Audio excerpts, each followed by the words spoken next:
Amigos, nuevamente con ustedes, conectados aquí, Javier Monroy, en la conducción y dirección del 2020 programa inaugural.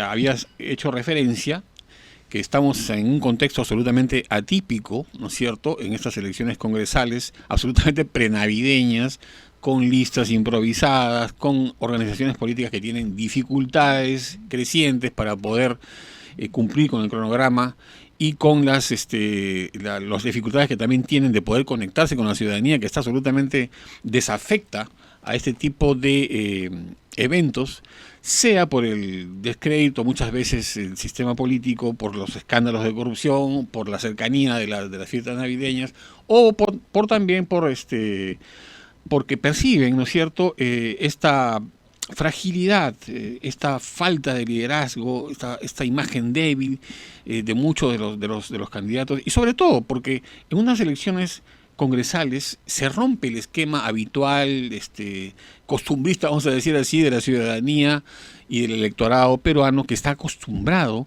a votar por referentes presidenciales, listas presidenciales, ¿no es cierto?, que tienen un efecto de arrastre hacia las listas congresales. Este no es el caso. No tenemos ahora candidaturas presidenciales, sino solamente congresales, y que también están teniendo dificultades porque los que son cabezas de listas no consiguen, no prenden, no se conectan todavía con la ciudadanía por una serie de aspectos que estamos justamente evaluando aquí.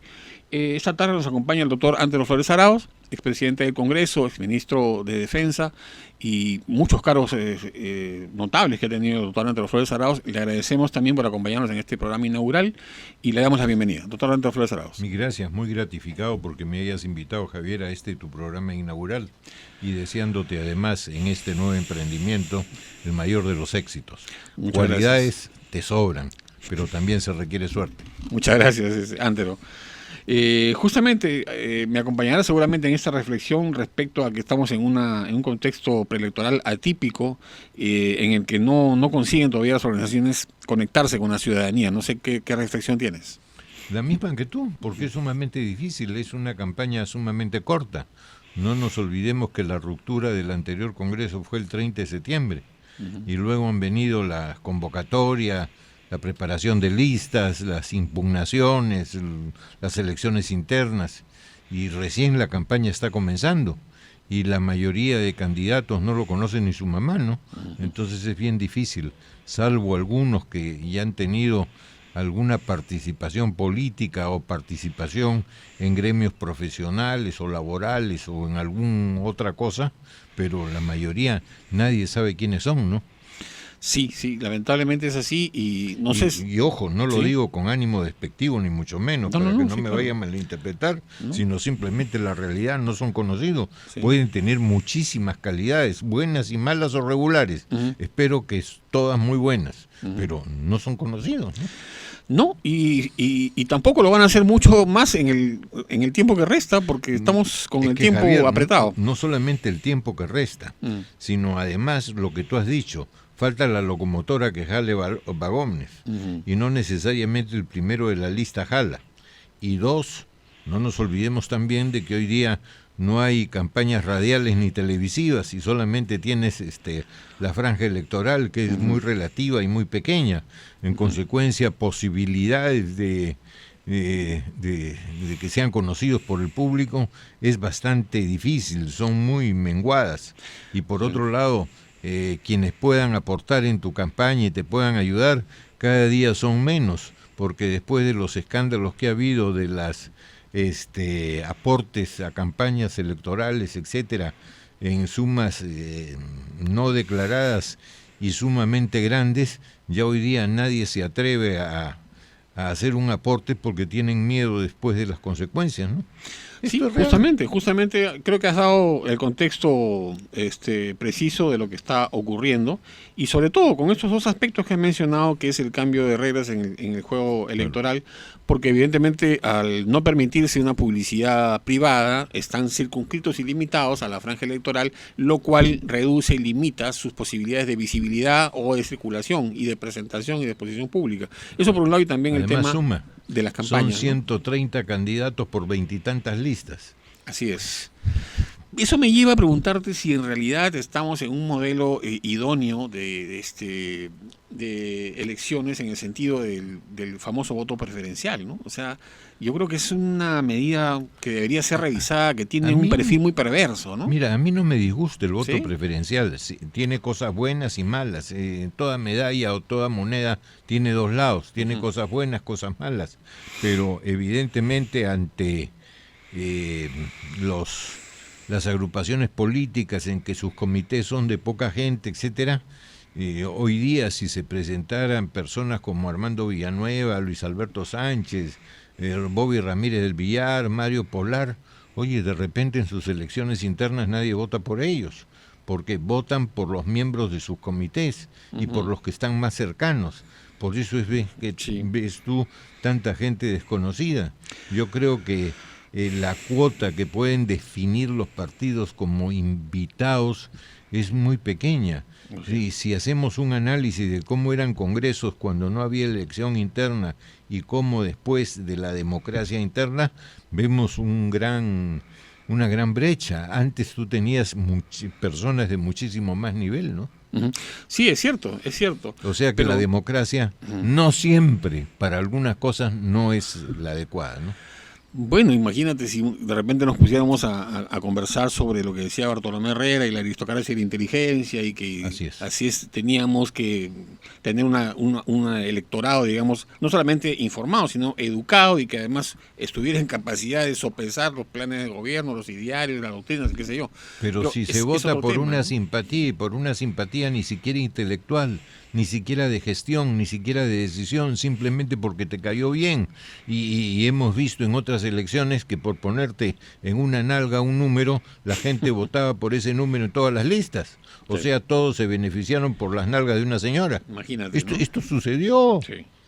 Pero esto me lleva a preguntarte antes lo siguiente, porque precisamente en las últimas encuestas y sondeos de opinión que, por ejemplo, presentaba Ipsos, mucha gente respondía: voy a votar por ese candidato aunque no me guste su partido, pero en realidad no están teniendo en cuenta que al hacer eso están privilegiando al partido primero. O sea, es un tema que también que tiene que ver con la información ciudadana. Sí, pero es cierto, la gestión no la va a hacer el partido, sino la van a hacer esas individualidades que sumadas hacen una bancada. Yo tengo definido desde el inicio que supe que se iba a presentar por una persona determinada, todavía no sé cuál es mi segundo voto, y la verdad me importa un comino cuál es el grupo en que va, porque es una persona decente, honorable y tiene experiencia. Bien, pero de todas maneras yo quisiera, justamente porque al presentar este programa lo que decíamos era que vamos a tocar puntos que muchas veces en otros programas no se tocan, no se abordan. ¿Por qué? Porque suelen pasar por temas muy ríspidos o muy densos, ¿no? Pero creo que es el tema. Yo digo lo que pienso, puede gustar o no gustar, pero lo digo con total sinceridad. No, está bien. Sí, puedo estar de repente equivocado, lo admito, puede ser, pero te doy mi opinión franca y sincera. Tu opinión es absolutamente autorizada, pero yo me refería más bien al tema de las discusiones y los debates de fondo, ¿no? O sea, realmente, si por ejemplo la democracia que vivimos es una auténtica democracia representativa o no, porque justamente la gente está desconectada, desafecta. O sea, por ejemplo, el tema del famoso voto preferencial. ¿Es esto lo más conveniente en un electorado que está acostumbrado más bien a votar por organizaciones, por cúpulas que son, vamos a decir así, predeterminadas por las organizaciones políticas, o van a tener que buscar y hurgar y entre el mar y el océano de candidatos para buscar cuál es el que tiene que marcar su preferencia? O sea, hay mucha confusión. Sin ninguna duda, pero es que tenemos que acostumbrarnos a hacer lo que se llama carrera política. Una escalera en que vas de peldaño en peldaño. Acá la gente quiere de frente estar con el complejo de Adán. Antes de mí no hubo nada. Y yo soy la maravilla curativa, el maná del cielo, que caigo porque soy privilegiado de Dios, iluminado por todos los santos, y entonces presento mi candidatura.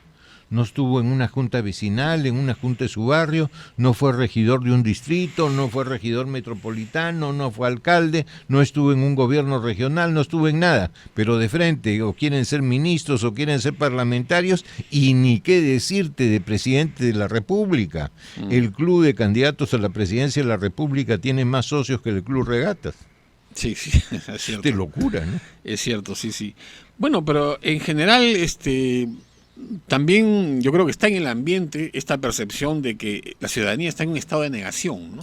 Lo que quieren ellos es simplemente que esto pase, que esta ola pase, que venga el 26 de enero, que vayan a votar, y lo hacen, ¿por qué? Porque se ven obligados a votar para no tener que pagar una multa. Así es. O sea, estamos absolutamente en una, vamos a decir así, deslegitimación ya creciente del sistema democrático, o Pero cuál es la realidad. Es la realidad. Pero es la realidad. La gente no necesariamente vota por convicción. Lo que tenemos que hacer, sobre todo en tu programas serios como el tuyo, en que estás tratando de hablar las cosas en su verdadera dimensión y con ánimo constructivo, hacer esa docencia política para que la gente piense y llamarles al corazón y al intelecto, no solo a la emoción. Piensen y háganlo con amor a su país. Eso es muy loable y bastante idealista también, ¿no es cierto? Yo también duda. lo soy, yo también soy idealista en ese mismo sentido. Pero la realidad, la primacía de la realidad te impone una aceptación, ¿no es cierto?, de los hechos consumados como los que estamos haciendo. O sea, pero hay que irla cambiando. No nos podemos quedar tranquilos, Javier, Sí. de ningún modo. Justamente. Necesitamos cambiar esa ¿Cómo realidad. hacemos en un contexto electoral en que justamente lo que los psicólogos llaman el factor emocionalidad, ¿no es cierto?, lo que es más efectista, ¿no es cierto?, lo que es más simplista es lo que va a ganar? ¿Qué hacemos con ese modelo frente a las necesidades, urgencias de la ciudadanía por de construir una democracia participativa realmente auténtica y que legitime el modelo? Lo que estás haciendo, docencia.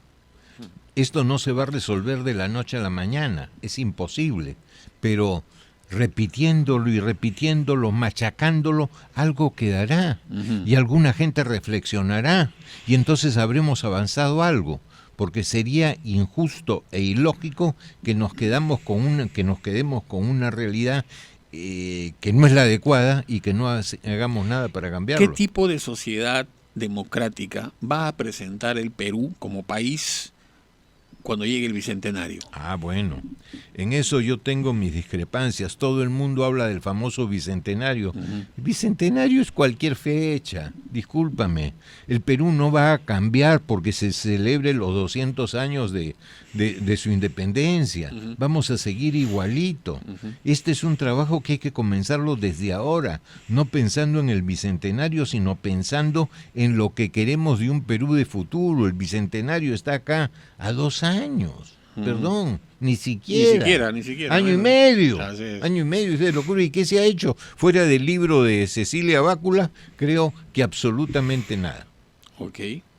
Bueno, entonces, regresando al tema del cronograma electoral, tenemos el día 27 de diciembre, la fecha límite para la exclusión, renuncia y retiro de postulantes. Y tenemos, por ejemplo, este dato que ya es un dato de la realidad: hay 234 candidatos con sentencias judiciales.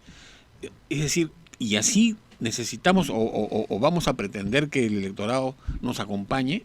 Tú has dicho que hay que comenzar por algo, estamos haciéndolo. Pero ¿es posible que haya 234 candidatos con sentencias? Sí es posible, porque ese es el Perú.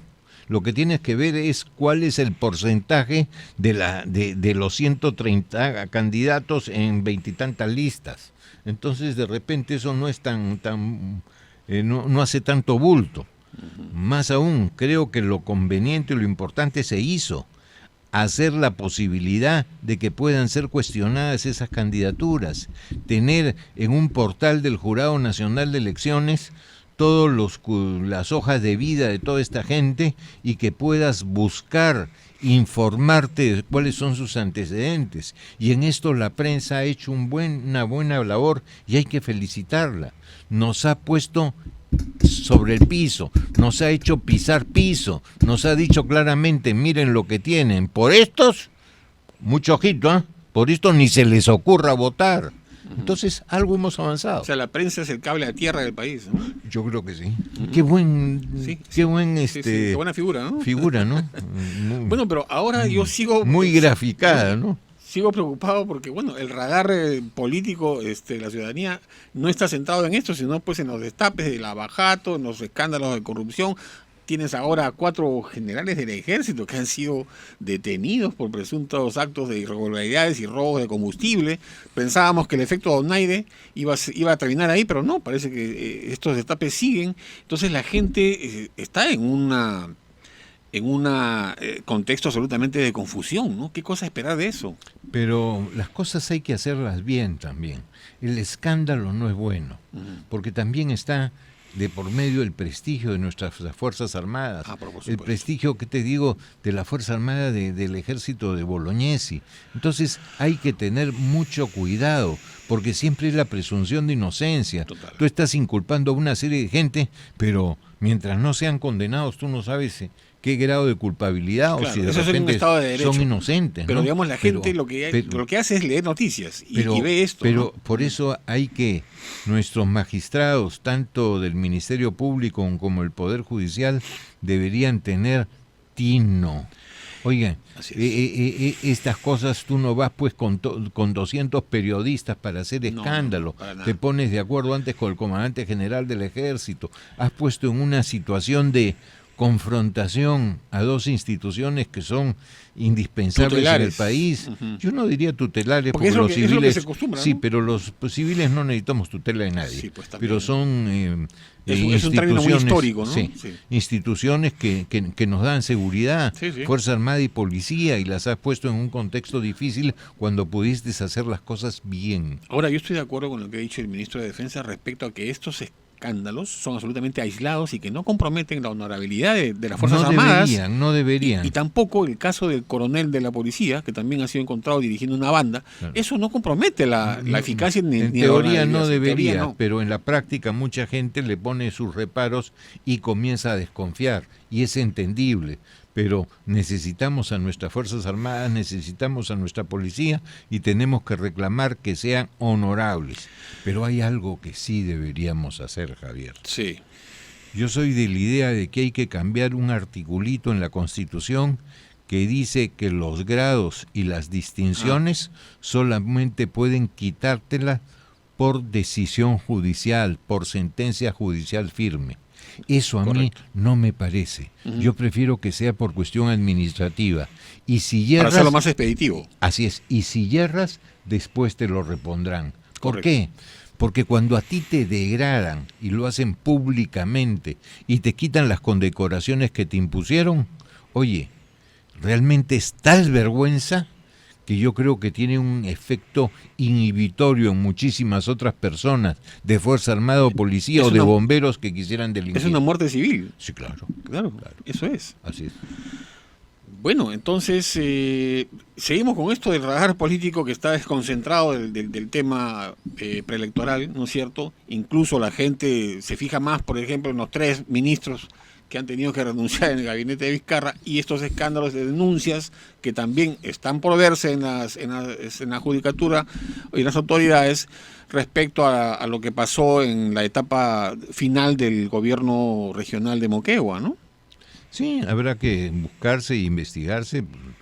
Todo el mundo es inocente mientras no se demuestre culpabilidad, pero evidentemente hay cierta suspicacia lógica, porque tú no pagas pues en 133 cheques lo que puedes pagar en uno.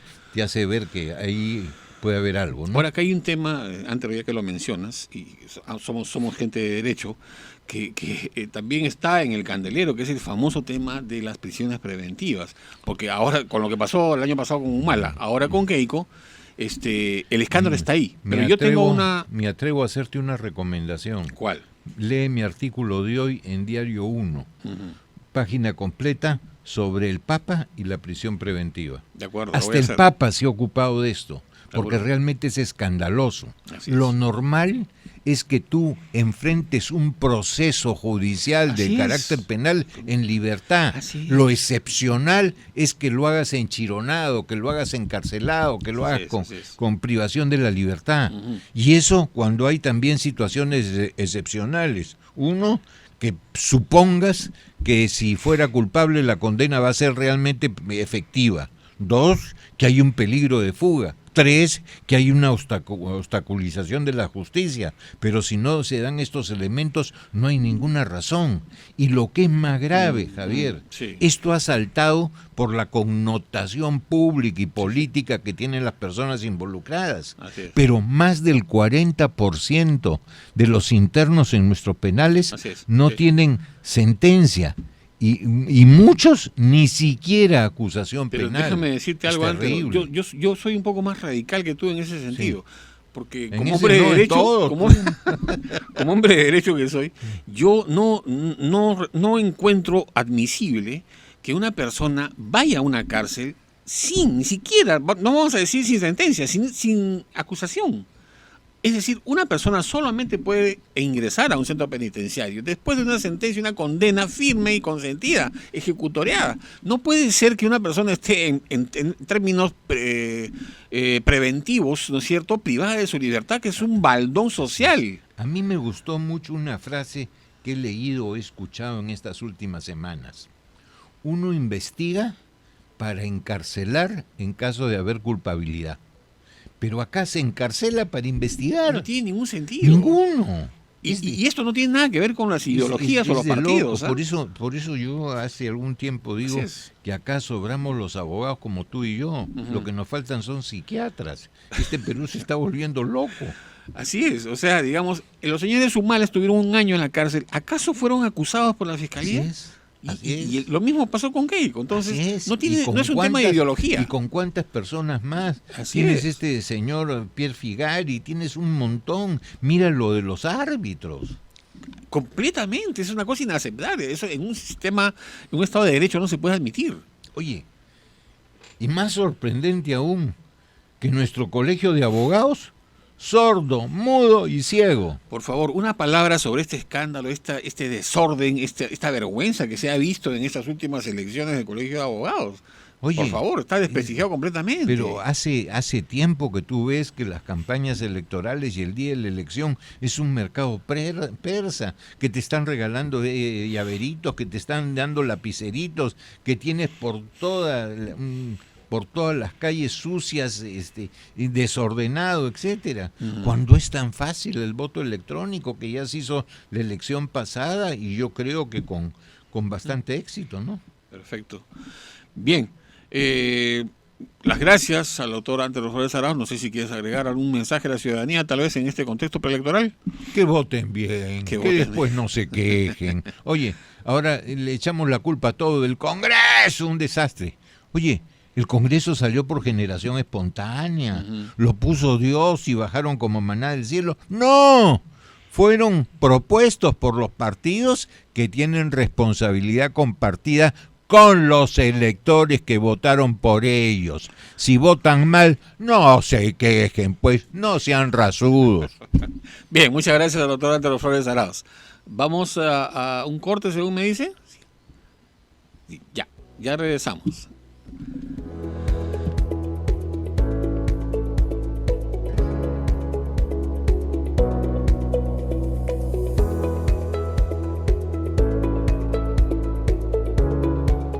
Estás viendo RCI, Radio Canal Identidad.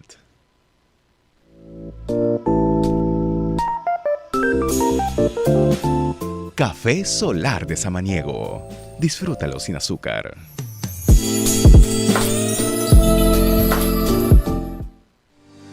Economía. Política. Actualidad. Entrevistas.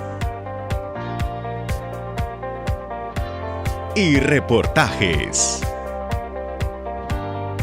Somos RCI, Radio Canal Identidad, la plataforma informativa de Radio San Borja.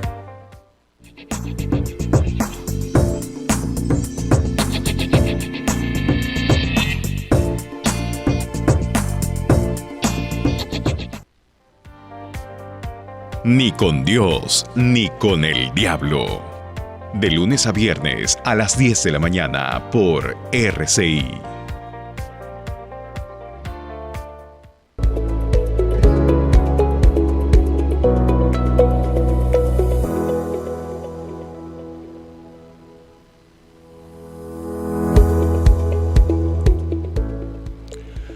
Amigos, Javier Monroy, estamos aquí en el programa inaugural de Opinión 2020, como les había dicho antes. Este es un espacio de diálogo, ¿no es cierto?, que pretende aportar, contribuir a esclarecer la información, a veces tan difusa, tan contradictoria que hay en los medios de comunicación, tratando de dar luces para que la ciudadanía también tenga, sobre todo en este contexto preelectoral, un voto informado verdaderamente, auténticamente informado. Antes de proceder a mi segunda entrevista, quisiera mencionar nada más un dato curioso. ¿Cómo es posible, decimos nosotros, que de los 29 aspirantes a la Junta Nacional de Justicia, 19 de ellos hayan participado en procesos para ser jueces o fiscales y todos resultaron desaprobados? Esa es la calidad de los hombres de ley que están postulando el jurado a la Junta Nacional de Justicia. Tenemos que hacer algo para revisar estos estándares, estos criterios, para tratar de darle a la ciudadanía autoridades más confiables. Vamos a ver qué pasa. También quería comentarles que el Tribunal Constitucional solo declaró fundadas en su totalidad 9 de 125 demandas competenciales en 23 años. Esto da una idea de lo que significa el peso del del Tribunal Constitucional en el sistema de justicia, y que además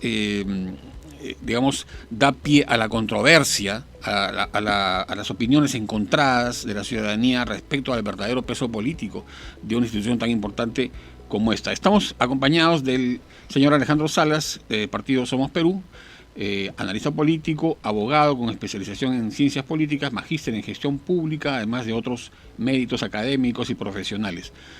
Alejandro, muy buenas tardes, bienvenido. Muy buenas tardes, muchas gracias, muchos éxitos en este nuevo programa que considero que se constituye en un programa para que la población y los ciudadanos tengan la capacidad de poder analizar mejor el voto, ¿no? Que durante todo este tiempo hemos visto cómo se ha estado dando en la parte de la historia democrática de nuestro país, ¿no? Precisamente, mi pregunta es, ¿cómo vas a hacer para poder conectarte con la ciudadanía en un contexto absolutamente apremiante, tan corto, tan limitado? ¿Qué planes tienes? Sí, claro, bueno, quienes estamos en política, quienes estudiamos la política, quienes, llevamos la política en las venas, la buena política, ante un llamado, en este proceso electoral, que es un proceso muy corto, ¿no? Habían dos posibilidades, ¿no? O decirle no al país, porque justamente no iba a haber posibilidad de poder hacer una campaña que te permita conectarte con la población, o decir vamos a mostrarnos, no importa el tiempo de campaña, no importa el tiempo de ejecución de este Congreso, y vamos a mostrarnos al país y vamos a darle propuestas que ayuden a la patria. Creo que como ciudadanos, quienes hemos sido llamados, no solamente en Somos Perú, sino en otras agrupaciones políticas, a postularse en esta elección, cooperan con lo que es la democracia y cooperan con lo que es la institucionalización del aparato estatal peruano a través de un poder del Estado tan importante como es el Congreso de la República. Ahora, como decíamos antes en la entrevista con Antero, la ciudadanía está muy desencantada, muy decepcionada de la política, vamos a decir así, tradicional, ¿no es cierto? Está muy alejada, muy desafecta, y además tiene mucho descrédito y desconfía mucho de los que se presentan y hacen ofertas.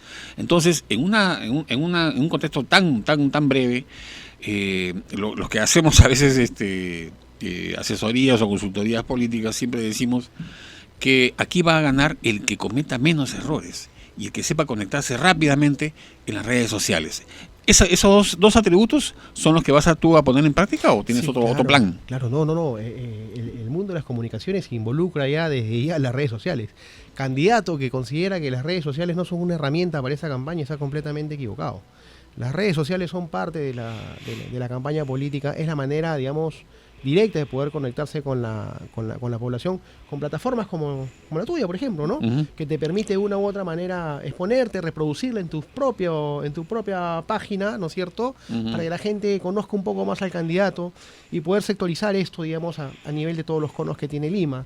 Creo que la ciudadanía conozca a los candidatos y sepa por qué candidato votar va a ser fundamental, ¿no? Estamos viendo ya, y salió un reportaje en la televisión no hace mucho, de alguna calidad de candidatos que mostraban algunas agrupaciones políticas, y creo que hay que tener muchísimo cuidado porque este Congreso, si bien es cierto, es un Congreso muy corto, este Congreso tiene la brillante oportunidad de poder devolverle al ciudadano algo que congresos, que tenemos o que hemos tenido atrás no lo han hecho, que es decirle al ciudadano que sí puede confiar en este poder de Estado. Pero déjame preguntarte, porque, a ver, algo que no han logrado otros congresos en lustros de gestión, ¿cómo hacerlo en un año y medio, no? Justamente, es una brillante oportunidad. Es una brillante oportunidad porque es un plazo en el cual se puede permitir a ese Congreso trabajar una agenda que vaya dirigida justamente a lo que quiere el ciudadano, con mensajes. La política también es de gestos, la política es de mensajes. Quien no entienda eso no entiende la política. Y este año y medio, cuando hablo de Congreso, hablo de su Congreso en la integridad de sus 130 integrantes, sin discriminar, sin diferenciar las bancadas políticas, de ponerse a trabajar por lo que realmente necesita el país. No podemos olvidarnos que nuestro país tiene un 20% de su población aún pobre. Estamos en la capital de la República y 1,5 millones de limeños no tiene agua ni alcantarillado. Entonces, si no nos ponemos en agenda o no ponemos en el tapete esos temas y no nos unimos como peruanos para trabajar democráticamente por lo que realmente necesita la población, no estamos mirando al Congreso como tal. Lo vamos a ver cada quien por su escaño, defendiendo sus propios intereses o criterios o ideologías políticas que de pronto podrían ponerle cabe a lo que realmente necesita el país. Pero acá también hay un tema, ¿no? Que además la ciudadanía misma se da cuenta, ¿no? Y que muchas veces por las prácticas, vamos a decir así, políticas de quienes postulan a cargos públicos, muchas veces le dicen a los ciudadanos que tienen la atribución o la facultad o la prerrogativa de hacer algo cuando en realidad no la tienen. Por ejemplo, un congresista no puede construir una carretera, ¿no? Claro. No tiene iniciativa de gasto. Claro. Entonces, ¿qué es lo que ustedes plantean? En tu caso, ¿qué es lo que planteas para hacer esta diferenciación y para que la gente confíe en lo que tú estás proponiendo? Claro, lo primero que hay que tener en cuenta cuando uno, digamos, aspira al Congreso de la República es conocer las funciones, ¿no? Funciones legislativas y funciones fiscalizadoras. Y representativas. Y representativas, claro. Pero básicamente el tema de la fiscalización va orientado elementalmente a lo que es el trabajo del Poder Ejecutivo. Sin necesidad de ponerle cabe ni obstruir, hay que poner los parámetros para que las cosas se hagan bien y ser vigilante siempre de eso, ¿no es cierto? Y en cuanto al tema legislativo, es un Congreso de 1 año y medio que yo no sé cuánto alcanzarán las legislaturas. Yo escucho candidatos, y te lo digo abiertamente, decir que van a plantear una asamblea constituyente y una reforma constitucional y que la Constitución debe cambiarse. Bajo mi punto de vista, te lo digo abiertamente, me parece una locura. O sea, no te va a alcanzar la legislatura, no te va a alcanzar ese tiempo para modificar una Constitución. No le mintamos a la gente. O sea, vamos a trabajar por lo que realmente se necesita. Es un periodo de transición, ¿no? Es un periodo de transición. Entonces no hay que engañar a la gente con situaciones. Sí se pueden poner en el tapete situaciones que de justicia la población viene pidiendo o en silencio, o las grita en silencio y no se les hace caso. Se pueden poner sobre la mesa problemas sociales de los ciudadanos para empezar a desarrollarlos a través de paquetes legislativos, ¿no es cierto?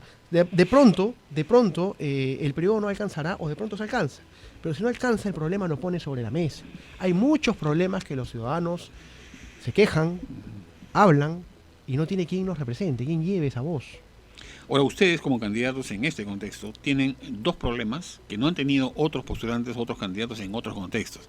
El cambio de juego, de reglas de juego electorales, porque ahora ustedes están circunscritos a la franja electoral, no pueden hacer publicidad privada, eso por un lado. Por otro lado, el destape, ¿no es cierto?, de tantos escándalos de aportes y de contribuciones de campaña en otras campañas anteriores, lo que hace que los que quieren invertir aportar o contribuir a estas campañas, ahora se vean, limitados y con mucho temor de hacerlo, precisamente para evitar estos problemas judiciales. Es que es una campaña típica donde lamentablemente se ha visto evidenciadas determinadas situaciones a nivel de otras agrupaciones políticas que hoy en día salen a la luz.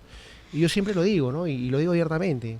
Yo creo que las instituciones, así sean agrupaciones políticas, no dejan de ser instituciones. Quienes fallan de pronto son sus propios representantes. Pero tenemos agrupaciones políticas que a la fecha se están postulando sin haberle pedido disculpas al país, sin haberle dicho, oye, hago una culpa, discúlpame, se equivocaron aquellos que tuvieron la representación en ese momento, pero esta es una nueva camada de políticos. ¿Te refieres a Fuerza Popular? A muchos, a Fuerza Popular, al ¿A la Partido Aprista Peruano, al mismo PPC, entre otros más, que se ha evidenciado, Alianza por el Progreso, y las cosas hay que decirlas de frente. Con nombre propio. Yo, claro, por supuesto, antes que pedirle el voto al ciudadano, deberían pedirle disculpas al país. Yo creo que eso es fundamental, y eso no lo han hecho. Entonces van a mostrar su oferta electoral sin tan solo decirle, Perú, discúlpame, me equivoqué. Yo creo que primero está la disculpa y después pedir el voto. ¿Y cómo así confiar en esa disculpa cuando precisamente la palabra del político profesional está en serio cuestionamiento? bueno, que empiecen al menos con la disculpa para ver si la ciudadanía, digamos, se la da. Porque lo otro es en el confiar y en el no pasó nada, ¿no? Y sigamos adelante y te vuelvo a dar el voto a pesar de que sé que fallaste, ¿no? Entonces yo creo que todos los peruanos desde el punto de vista político tenemos que hacer una reflexión, quienes estamos en política. Yo tengo 42 años y lo que he visto a lo largo de mi trayectoria, de haber podido estudiar la política, de haberla podido seguir, de haberla podido practicar, es el hecho de que le cuesta mucho al político decir me equivoqué. Le cuesta muchísimo. Cuando como seres humanos pueden equivocarse, sea con dolo, sea con culpa, pero el dar la cara y salir al frente de las situaciones, creo que es lo más importante. Y no se está haciendo, no se ha hecho. Y yo creo que es una brillante oportunidad en este contexto para que una nueva camada de políticos, fíjate, y te lo digo, Somos Perú en su lista tiene muy buenos jóvenes postulando al Congreso, con muy buenas propuestas. Gente contemporánea, de mi edad, 40, 41, 42 años, gente que por primera vez postula al Congreso de la República, gente con experiencia también que ya ha estado en el Congreso de la República, pero yo me refiero a esta gama de juventud que tiene el partido, que es muy interesante y que yo le pido a la población que empiece a mirar, que voltee a mirar al Partido Democrático Somos Perú. Ya lo están mirando más, porque hay propuestas muy interesantes, de candidatos muy interesantes, independientemente, y obviamente yo me pongo aparte de quien te habla, ¿no? Es un partido para mirarlo realmente. Decíamos hace un rato antes de entrar a la entrevista que eres representante del partido Somos Perú, que fundó el recordado exalcalde de Lima, Alberto Andrade Carmona, ¿no? Claro que sí. Y realmente es también como se extraña, por ejemplo, a Paniagua, ¿no? Son figuras realmente señeras de la política nacional y que en su momento adecentaron la política. ¿Es posible recuperar la decencia en la política? Yo creo que sí es posible. Yo creo que el peruano que quiere su país, el peruano que tiene valores, yo creo que sí lo puede hacer. Cuando a mí me hacen esa pregunta, yo siempre digo, ¿no? Aquel que no puede gobernar su propia vida, o sea, no puede aspirar a gobernar la vida de los demás. Hay que fijarnos quién es la persona que está postulando, ¿no es cierto? Eso me recuerda a un libro famoso de un coach gerencial. Y dice, ¿quieres cambiar al mundo? Ok, primero tiene tu cama. Sí, claro. O sea, es la verdad. Claro, por supuesto. Preocúpate por tus propias cosas antes. Exactamente, y eso es lo que está pasando. O sea, no estamos viendo, tenemos que ver al político como ser humano. ¿Qué ser humano es el que está postulando? ¿No es cierto? ¿Qué tipo de ser humano es el que está postulando? ¿Es un ser humano que se preparó para darme una oferta electoral?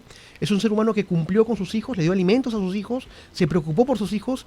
¿Es un ser humano que no tuvo ni una sola denuncia por violencia familiar, por haber agredido a alguna novia, alguna enamorada, alguna esposa?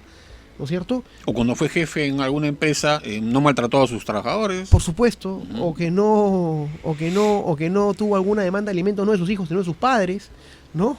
Que también es doloroso que los haya. Hay candidatos que tienen ese tipo de demandas. Entonces, yo creo que por ahí, si me preguntas a desentar la política, yo pienso que el valor intrínseco de las personas tiene que ser visto. El electorado está en una obligación en esa oportunidad de darse un tiempito, de poder buscar a sus candidatos, de poder examinarlos, de poder verlos y realmente ver por quién votar. Yo considero que es un error cuando dicen que van a votar por un partido porque sí. Yo te pongo un ejemplo. Solamente un ejemplo porque las cosas hay que decirlas como son. Y las digo yo como son porque yo no tengo ningún tipo de restricción cuando hablo y cuando siento que hablo y digo la verdad. En la elección municipal pasada, ¿cuántos alcaldes del Partido Acción Popular salieron sin que sus vecinos sepan que iban a salir elegidos? Por el factor arrastre. Muchísimos. Muchísimos. Hoy en día los vecinos ya saben que fue un alcalde, ya saben por lo menos su nombre y ya saben que es un alcalde que fue electo por el Partido Acción Popular. Muchos distritos, te hablo solamente de la capital, están descontentos con las gestiones de esos alcaldes de Acción Popular. Hoy en día Acción Popular ha puesto en su lista al Congreso una serie de personas que yo no las veo en entrevistas, no las veo que den la cara, ¿no es cierto? No las veo exponiendo sus propuestas. Están apelando solamente a que marquen por su símbolo. Y cuando lleguen al Congreso, ¿a quiénes vamos a haber elegido? Entonces, es responsable el ciudadano no solamente de marcar un símbolo, sino de buscar a qué personas va a elegir. No busquemos la cifra repartidora y que el voto se reparta, porque se tiene que repartir. Hay que buscar la calidad en el voto. Y creo que eso es importante. La calidad en el voto, muy importante. Ahora, yo te hago una pregunta muy sencilla, ¿no? Muchas veces, ante estos escándalos de corrupción, precisamente provenientes del campo de la política, hay comentarios como este, ¿no? ¿De qué se quejan si ustedes son los que han votado y los que eligieron a estas autoridades? Pero ojo ahí, yo no estoy muy de acuerdo con eso, porque si bien es cierto el ciudadano está obligado a votar, el voto civil obligatorio para evitar también la multa, ¿no es cierto? Cuando el ciudadano va a votar a un centro electoral, lo que hace es encontrarse con un menú que está prediseñado. Entonces, yo creo que parte de la responsabilidad también está en el diseño del modelo, del sistema mismo.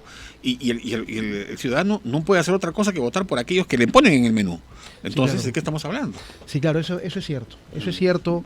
Yo creo que debería haber un diseño más amplio de que los candidatos y sus propuestas puedan ser expuestas con mayor amplitud. Que no todo se determine necesariamente con un titular que diga tal candidato ganó un debate y sobre la base de eso se vote por una sola agrupación. O tal agrupación fue la gran perdedora en un titular de un periódico un domingo y a esa candidatura se les vayan todos los votos.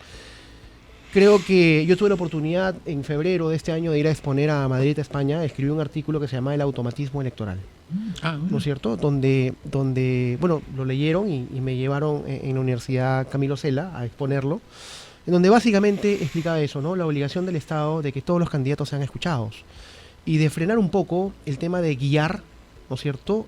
O orientar o hacer que se oriente por determinadas formas el voto hacia determinada opción. Creo que todos los candidatos tenemos o debemos tener las mismas condiciones de poder exponernos y las agrupaciones políticas deben tener las mismas condiciones de que sea el electorado quien determine quién ganó y quién no ganó, ¿no es cierto? Porque esos titulares, ganó un debate o perdió un debate, así sea Somos Perú el que lo gane, creo que no es democrático. Quien debe decidir quién ganó o no ganó un debate es el mismo ciudadano, no un titular de prensa. De acuerdo, pero por ejemplo, por ejemplo en los años 80 la gente que quería participar en política, ¿no es cierto? Se acercaba a una organización política, ¿no es cierto? Le daban su ideario, su doctrina y sabían qué ideología representaba esa organización, ¿no es cierto? Esas cosas, y además había activismo y vida partidaria, elegían a sus autoridades internas, había espacios y eventos de capacitación muy encendidos, muy productivos. Esas cosas ya son parte del pasado, están en el archivo, en la historia, ¿no es cierto? Ahora es todo, como dices tú, automático y emocional. Tú que estás representando a Somos Perú y tienes el número 12, ¿qué es lo que tú le propones a la gente, a la ciudadanía? ¿Por qué la ciudadanía tiene que escogerte a ti y no a otro? A ver, porque considero, como te lo vuelvo a repetir cuando iniciamos la entrevista, que el país no espera.